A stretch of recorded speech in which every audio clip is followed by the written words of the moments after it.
Hi, I'm Liz Shanks, and welcome to Liz's Book Snuggery. Books create Christmas memories of the heart.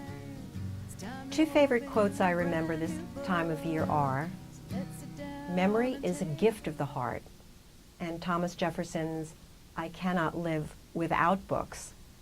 Memories and books are inextricably linked for me. Books create memories that resonate with enjoyment lasting long after this coda I remember as a child from a musical version of Clement Clarke Moore's A Visit from St. Nicholas. Imagine, if you will, the night after the visit from Santa with this poignant added verse.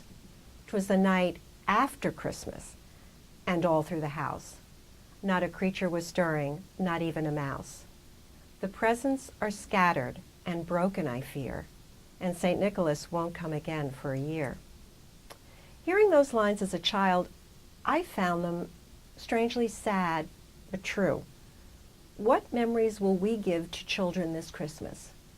Don't laugh, but I still have the Bobbsey twin books. By the way, these classic books are still in print, inscribed by my parents from Christmases when I was 4, 5, and 6. Am I the exception in this regard? Perhaps, but somehow I don't think so. I tried hard, but I have no memory of the toys that were under the tree that year or where they are.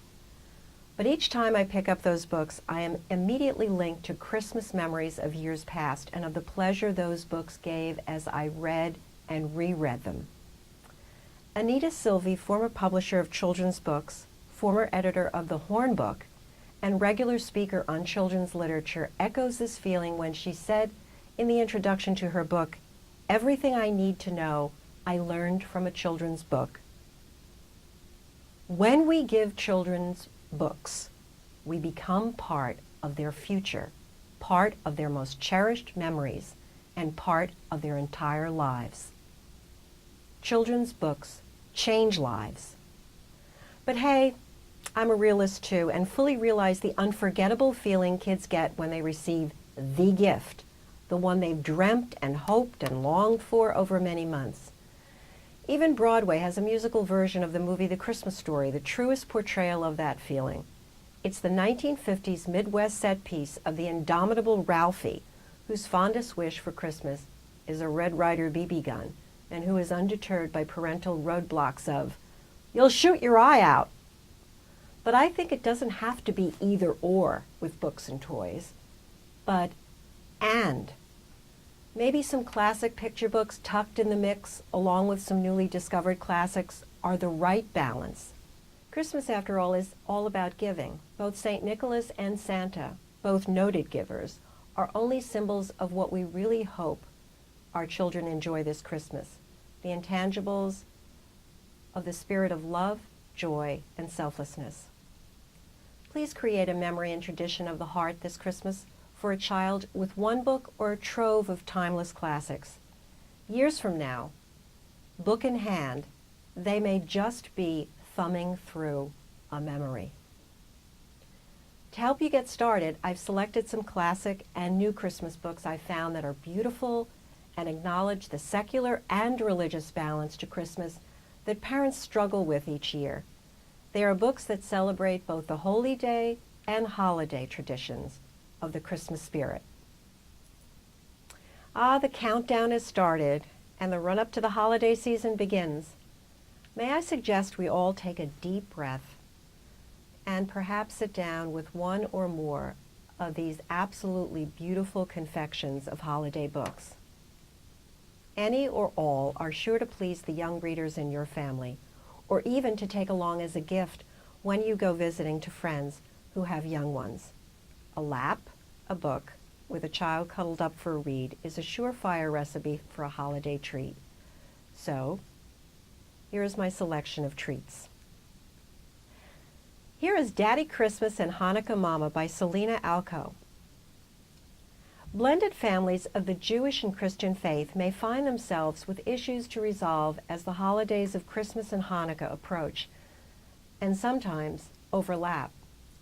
How do families today honor the traditions and religious observations of each without having to choose one over the other, and in the process make their children less tolerant. Well, Miss Alko grew up celebrating Hanukkah with her husband Sean, celebrating Christmas. When the two started a family, they made a conscious decision to integrate traditions from each of their religious backgrounds into their lives, and so emerged this delightful blending in picture book form for similar families, plus an added learning experience even for those that aren't.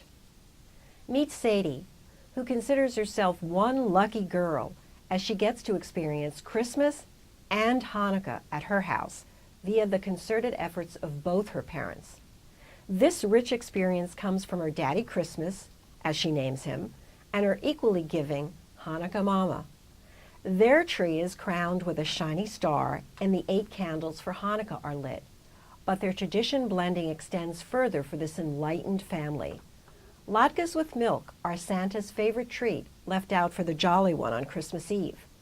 Daddy hooks candy canes on the menorah branches, while Mama spreads golden gelt coins under the tree.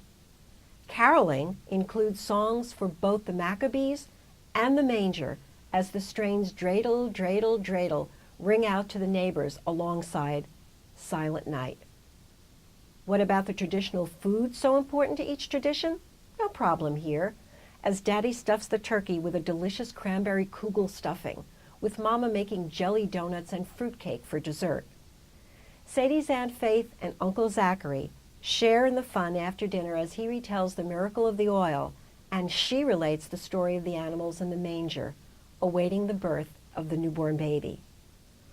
With each intermixing of the traditions, a link is formed for Sadie to bind the family together as they share instead of separate the enjoyment of both religious holidays, or holy days. Somehow, Daddy Christmas and Hanukkah Mama have gotten to the heart of what is essential to the traditions of both faith and family, which if both are honored, can overcome all obstacles in the process. Merry Christmas, Sadie, and please forgive the mispronunciation if I've gotten it wrong. Shagurum Samek 2. That means Happy Festival of Lights. I thought long and hard before I decided to give this Christmas sign-off for the Snuggery. I dithered, thinking, is this the image I want left on the internet forever and ever? But then I reasoned, I love hats, and what's wrong with spreading some musical holiday cheer to all my readers at Liz's Book Snuggery, and to thank them for visiting the site this year and for leaving the comments that I so enjoy reading. So, Merry Christmas from Liz's Book Snuggery.